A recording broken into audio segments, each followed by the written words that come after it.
Grant had always been a closet drinker, someone who did his best to hide his drinking. He was only fooling himself. As much as he tried to conceal his affair with alcohol from me and the kids, the physical toll couldn't be missed. Grant's footing wasn't sure. He stammered and stuttered. His hands trembled, and his eyes remained glassy 24/7. This was the new normal, the natural evolution of a 49-year-old alcoholic who began drinking regularly when his pro football career was over. Grant started out as a Crown and Coke guy, pouring Crown Royal Canadian whiskey into a big gulp-sized cup, mostly filled with Diet Coke. Then he switched to mixing Jack Daniels, the popular Tennessee whiskey, with whatever was on hand, orange juice, cranberry juice, or Diet Coke. After 2005, he became an absolute vodka drinker, adding the potent Swedish vodka to Diet Sprite. He had to give up drinking caffeinated Diet Coke after an anxiety issue landed him in the emergency room. Because his stomach bothered him, a symptom of poor nutrition and a liquid-only diet, he started mixing the vodka with Gatorade, a sports drink favored by athletes. It was becoming clear that the alcohol was taking a huge toll on Grant, and he needed help. I don't know how I talked him into agreeing to see a psychiatrist, since we disagreed on just about everything, but he said yes. On this particular morning, however, he barely moved in bed, so I gave him a good shake, which he didn't appreciate. Okay, he said, shielding his eyes from the bright sunlight filling our bedroom. We were having another beautiful spring morning.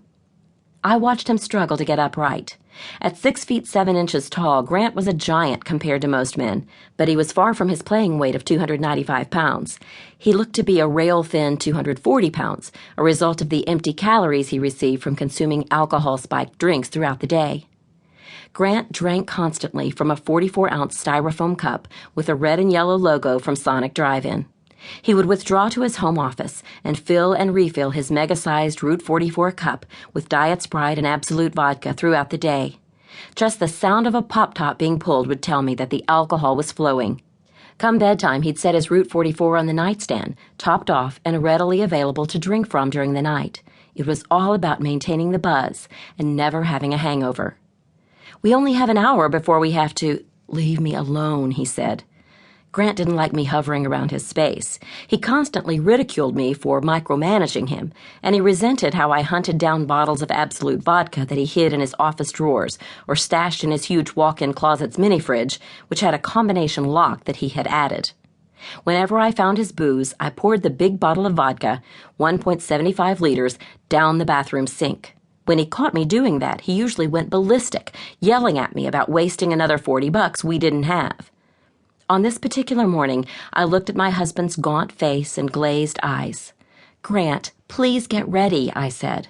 With that, I left to get myself my morning coffee. A half hour later, Grant staggered into the kitchen, dressed in his usual around-the-house attire, a loose-fitting, long-sleeved Nike t-shirt and Nike navy blue sweatpants. He was so skinny that he looked swallowed up in his clothes. Now that he was on his feet, I got a better measure of how he was doing. Grant was drunk at 8:30 in the morning. He must have been sipping Diet Sprite and vodka throughout the night, or taken long gulps after I left our bedroom. "Where are my keys?" he demanded. "I've got them." I held up the keys, which I had started hiding whenever I thought he was too drunk to drive. I couldn't live with myself if he got behind the wheel. "You're not driving anywhere in your condition. I told you last night that I'll drive." I was adamant. Grant wasn't having it. "I'm driving myself." "No, you're not. I'm driving." I wasn't going to argue with someone who was in no shape to get behind the wheel. I stepped through the garage and onto our driveway where Grant's company car, a run-of-the-mill Ford Taurus, was parked. Grant chased after me. "Give me those keys!" I was gripping the car keys in my right hand when Grant wrestled me for them.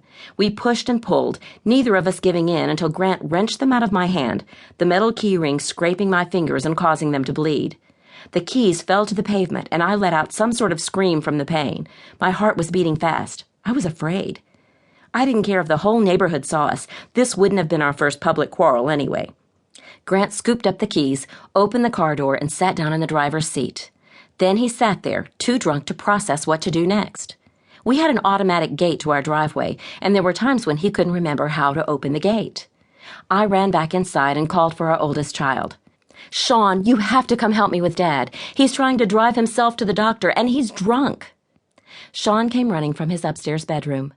25 years old at the time, our son had graduated from Abilene Christian University.